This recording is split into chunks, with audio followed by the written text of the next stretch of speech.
বিসমিল্লাহির রহমানির রহিম।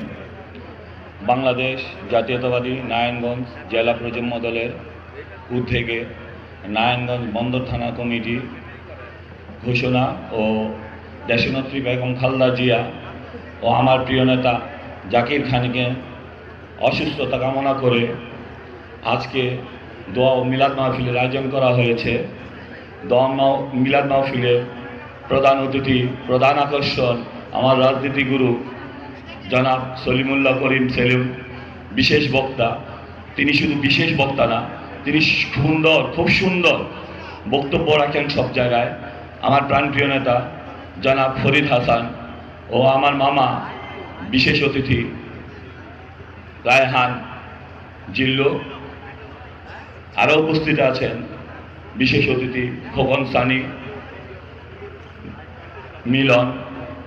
সবাইকে আমি সালাম ও শুভেচ্ছা দিয়ে আমার বক্তব্য শুরু করছি। আমরা সবাই কি চাই? চাই শুধু এমন একজন পরীক্ষিত নেতা যে হচ্ছে আমাদের হৃদয়ের স্পন্দন, জনাব জাকির খান। জাকির খানের মুক্তি নারায়ণগঞ্জের শক্তি। আমরা আজকে এখান থেকে সবাই আওয়াজ তুলব, আজকে এখান থেকে সবাই প্রতিশ্রুতিবদ্ধ হব। জাকির খান আমাদের মাঝে ফিরে আসলে আমরা তাকে এমপি হিসাবে দেখতে চাই।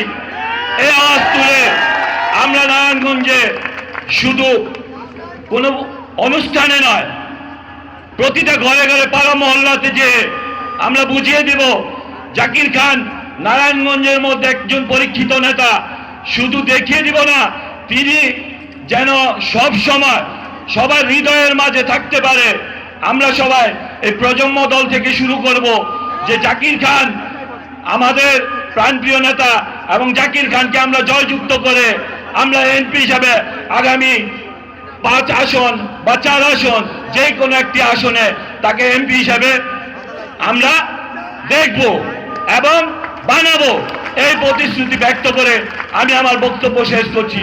বাংলাদেশ জিন্দাবাদ, বাংলাদেশ প্রজন্ম দল জিন্দাবাদ।